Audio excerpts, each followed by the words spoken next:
ng Davao City. Relax muna tayo, guys. Parang, okay, murag December na mignaw. Andiyan, pumasok!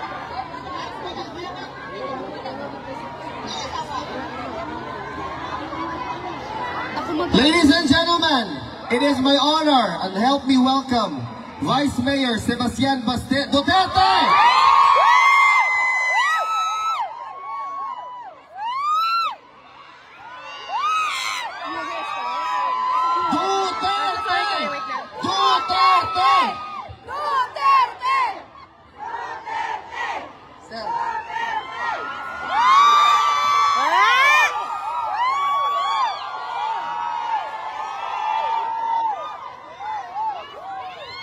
Magandang araw sa inyo lahat.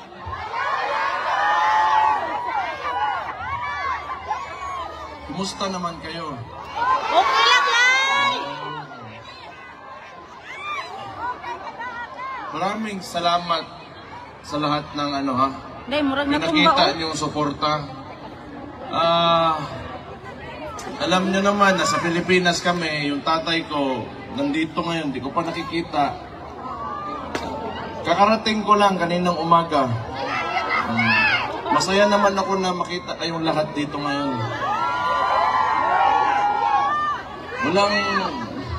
Wala lang talaga kaming magawa sa sitwasyon ngayon. Kasi kung makita nyo,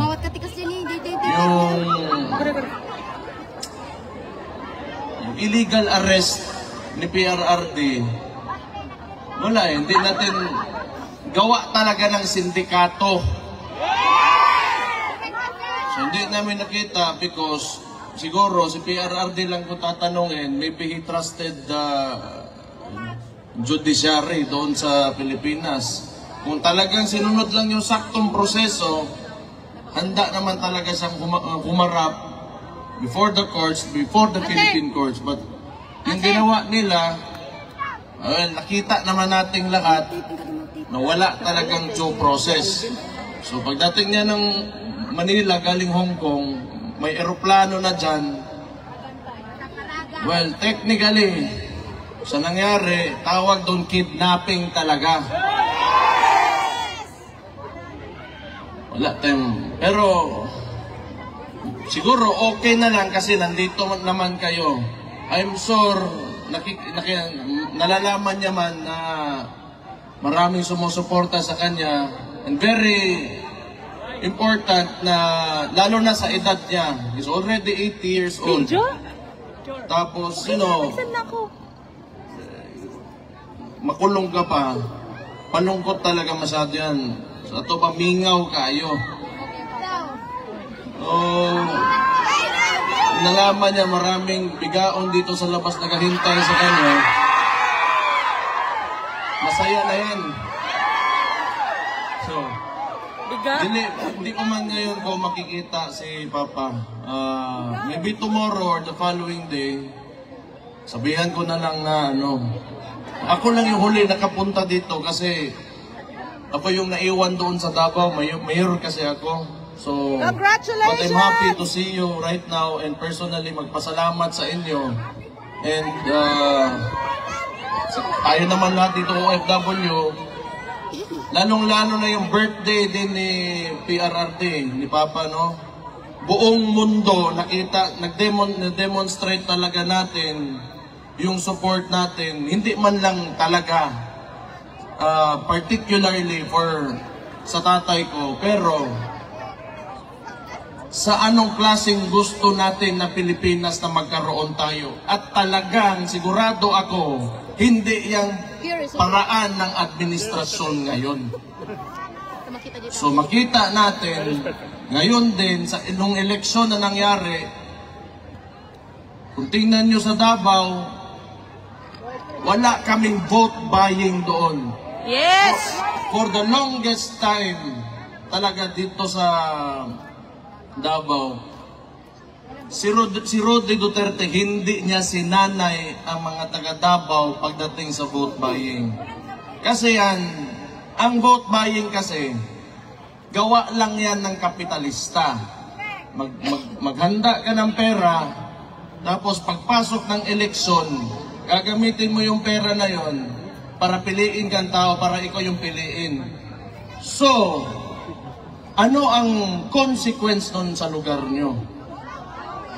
Malamang, kung ikaw politiko ka at negosante ka rin at the same time, ang tendency niyan, babawiin mo yung nawala mo yung pera mo kasi nangapital ka pagpasok mo sa posisyon. Tama!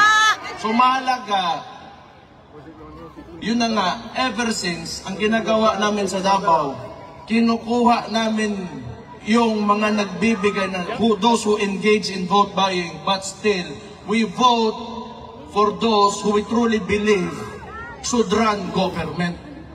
So hindi na natin maiwasan na may mga politiko talaga gumagamit ng pera to convince para mabigay sa kanila yung boto.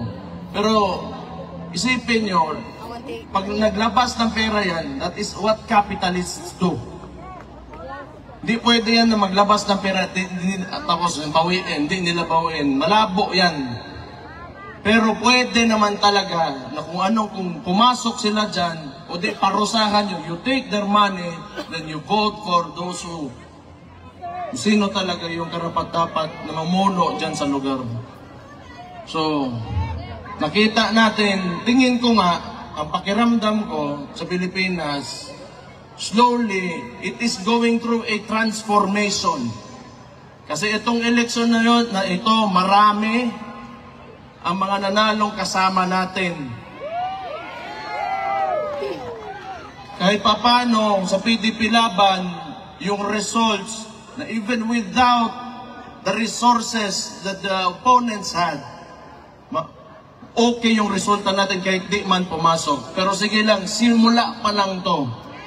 At tandaan nyo, si Marcos, 3 taon na lang yan, gago na yan! Yeah!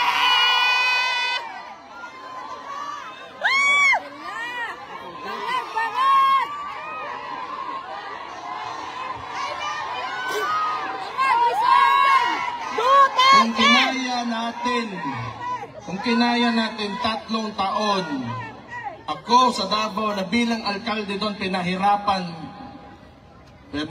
nila ako, wala. Bakit ako malakas?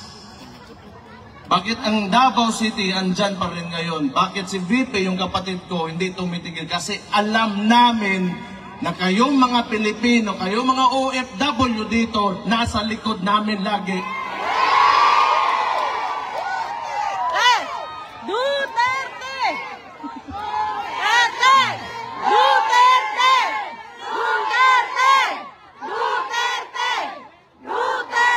Kasi, naiintindihan ko kayo, lalo na kayo mga OFW. That is why, yung suporta talaga kang PRRD, at maraming salamat din sa kapatid ko, nasa kanila talaga. Kasi may point of comparison kayo because you are living outside of the Philippines and lalo na dito sa Netherlands, dito, mga Scandinavian welfare states, pati yan, Germany. Alam nyo, yung pera ng tao na uuwi sa mga tao.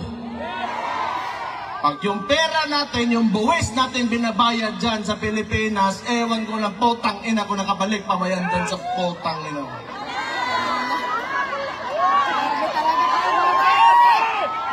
Hindi mo na alam saan napunta, nasa bulsa na mga korap na mga potang inang politiko ng yawa na sila tanan.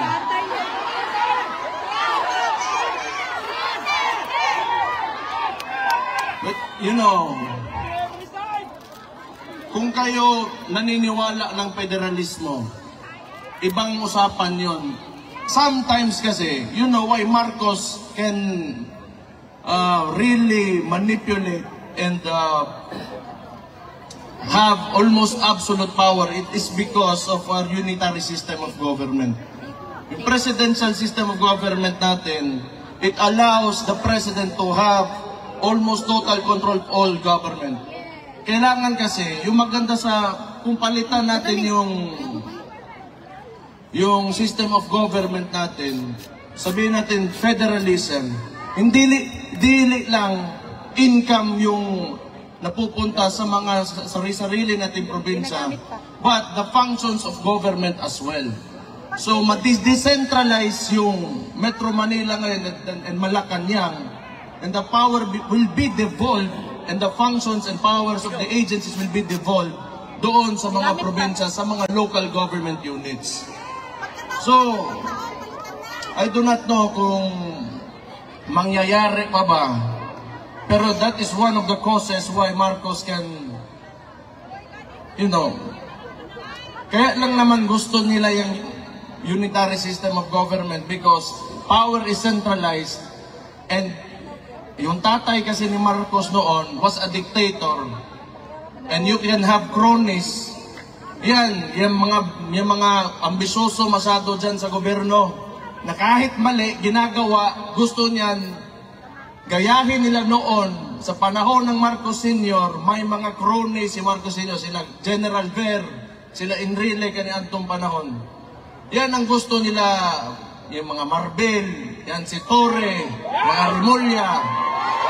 Kasi ang susunod dyan, they will attempt not to go down in government, and they will attempt another dictatorship. And along with that dictatorship comes the cronies. So itong mga ambisosong mga putaragis na ito, mga politiko at nasa gobyerno ngayon, na kahit mali na ginagawa pa rin, gusto niyan, they will join that dictatorship, and they will be the cronies of the new Marcos, kaning Junior, na bangag ang putang ina ngayon. So kaya makita niyo why unusual talaga masyado ang movement ng mga tao na nasa gobyerno, na kahit mali nilalabag yung batas pero ginagawa pa rin. It's because not out of their jobs or functions in government, but it's out of selfishness. Pero hindi talaga yan, because ngayon, kahit tingnan nyo, ilang demonstrations na nangyari since yung gago na Marcos na yan. Nagsimula yan sa kapatid ko. Wala man talaga sana akong problema, pero ginatawag nila magnanakaw yung kapatid ko dahil lang sa confidential funds na yan eh. Pero ito yung sasabihin ko, ang tanong ko lang sana ba, just to, for the sake of argument, kung ang presidente merong billions in terms of confidential funds, tapos gusto nila impeach yung kapatid ko for 125 million pesos, in terms of amount, who is more impeachable? Ang billion or ang million? Yan, isa yan. But sa totoo lang, if you take a leadership position, lalo na executive, mayor ako, yung mga, lalo na mayor, barangay captains, yung executive position, alam mo, kung you are really serious on implementing or renewing policy or amending laws, or if you want to make a change, it should start with you.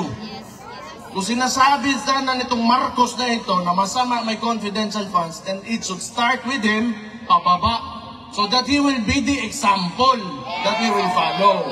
And yet, you are sinisingle out mo yung isang tao.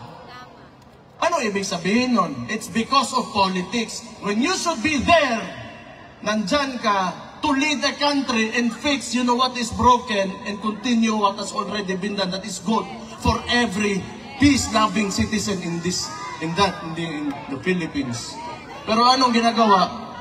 Ever since, ito lang talaga sa buhay ko, medyo nakita ko noon, Pinoy, before that, Pedro Ramos and Erap, na we are, a bit tolerant when it comes to government, but this is the only time that I've seen the Philippines that is so divided. Tama! And how can you live with that kung nakakadiha? Ikaw, Presidente, unya, you allow your people to suffer and even make lies, hantod karon, imong tag-20 nga bugas, wagya po na niabot. John! Matay may mo, basta buang kalingkod, ginahana, gina. John! Pero,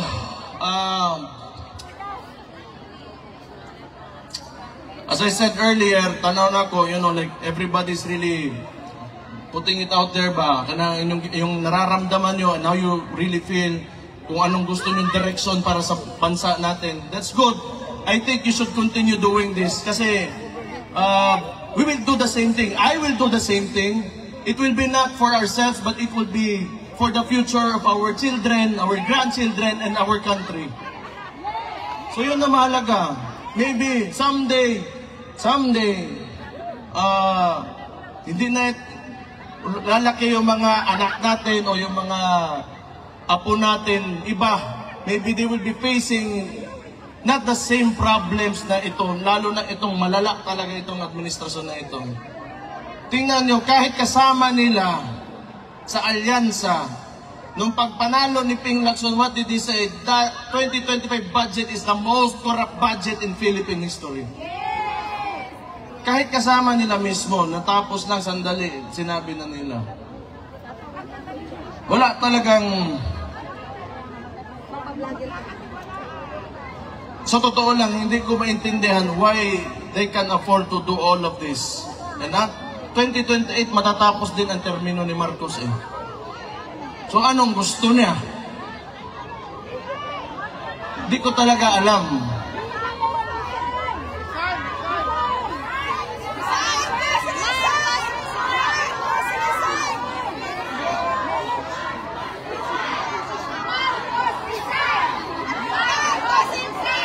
Sana nga talaga.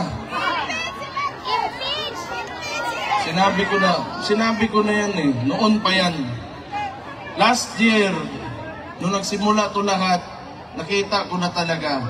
Itong, the way they run things, yung pakiramdam nila para silang hari eh. Everybody below them, wala na kayo. You are slaves. Kita niyo Pilipinas ngayon. Sometimes, I don't even want to believe yung mga sinasabi sa akin ng mga kaibigan ko sa ibang lugar. Luckily for us at Davao City, we have been able to maintain the peace and order and how the services na hinahatid ng government namin sa mga constituents namin. But it's really sad to hear other people who are disappointed with what's happening now in the country. But ito rin yung maganda rin. Maging contrast ito, if you truly believe in the governance of Rudy Duterte. May anak pa naman siya dyan, yung kapatid kong babae. Kung gusto niya ipatuloy yung tunay na pagbabago, pilitin natin na tumakbo ito ng 2028.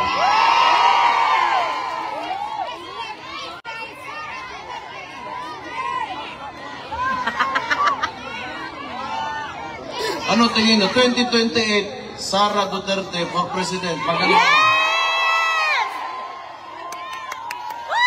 Sabihin ko kayo at nagsabi ha, nagmatasuntukin ako yan.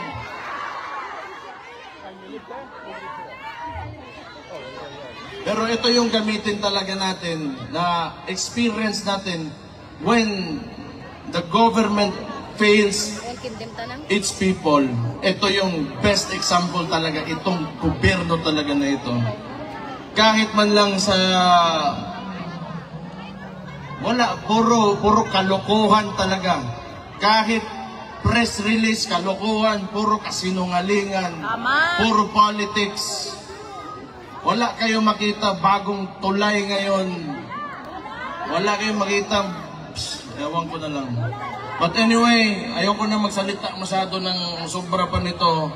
I'm just happy to be here, to see all of you, and sa mga lahat ng nakikinig na mga OFW na sa ibang bansa ngayon. Alam ko malakas talaga ang suporta ni Papa galing sa mga OFW natin. Salamat, kaayos niyong tanan. Sayaw muna, sayaw! Sayaw! Sayaw daw ka, sir! Sayaw!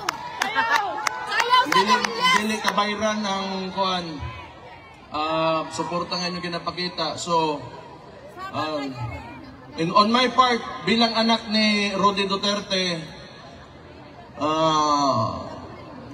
I will look for a way and I will fight for you back in the Philippines when I go back there. may 3 taon pa, hindi nila ako natakot for the first 3 years. And I'm sure hindi nila ako matatakot for the next 3 years. Malabo yan. Malabo yan. Kay mga pisot sila, buisit na mga kawalan na.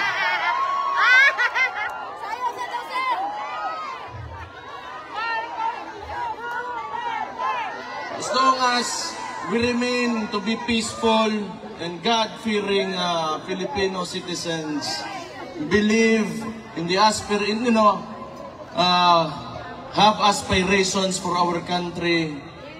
Andun naman kami lahat, yung mga kababayan nyo, nandun, lumalaban talaga kami. Lahat naman tayo, ang problema lang talaga sa Pilipinas, because of very centralized government, yung mga nasa taas, may mga posisyon, yung mga matagal na political dynasties, gusto ng ganun eh. Because they can maintain their power.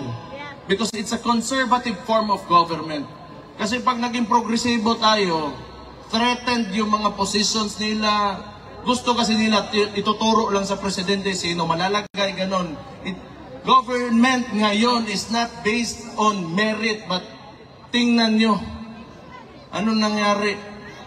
You have a chief PNP na 3 ranggo ang tinalunan para maging chief PNP. It's because this is not merit-based promotion. Tama! Pabor-pabor-based promotion eh. Diba? So, balik na ako dito, I have to face that. Pasigunsa na po yung buhato na ng diwata. Pusit na ito. Limang ka, nagbenta lang ng Paris overload. Sumali ng party list. Naging kidnapper, naging chief PNP si Diwata. Oh! Si Raulo. Pero alam nyo, tingin ko, pag magkuha yan ng neuro exam, di yan makapasar. Buang talaga yan. No, nobody in their right mind would do what he did.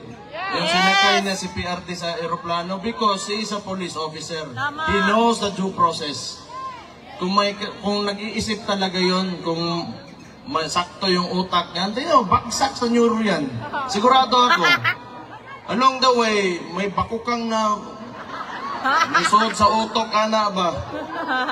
Magkakaon siguro panos nga pansit. Oo na.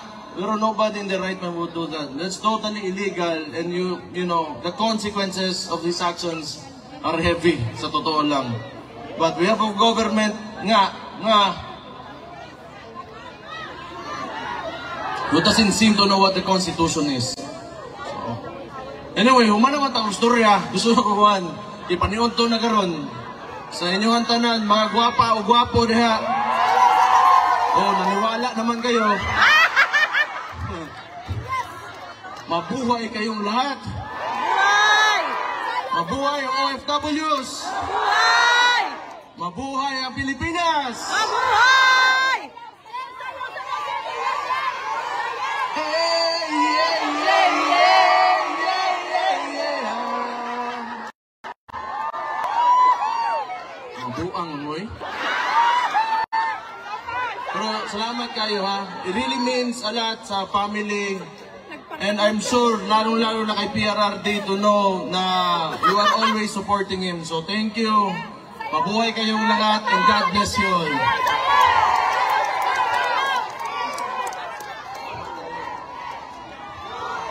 Maraming salamat po, Vice Mayor Sebastian Baste Duterte.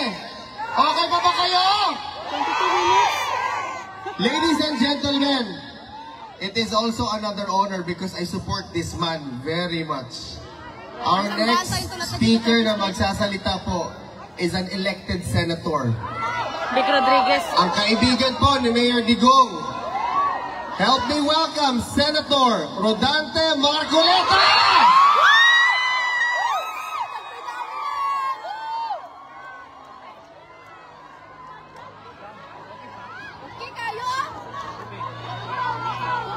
Again, ladies and gentlemen, Senator Rodante Marcoleta!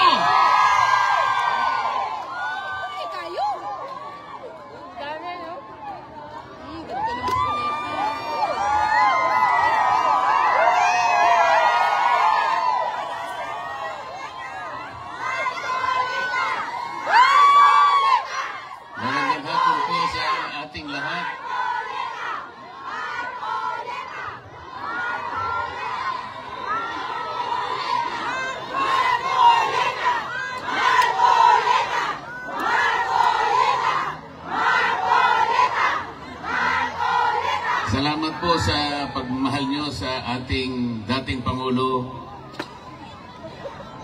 Salamat po sa pagmamahal nyo sa ating Vice President. Salamat, Mayor Pulong, at nandito ka rin pala. Salamat, Senator Robin. Salamat, Mayor.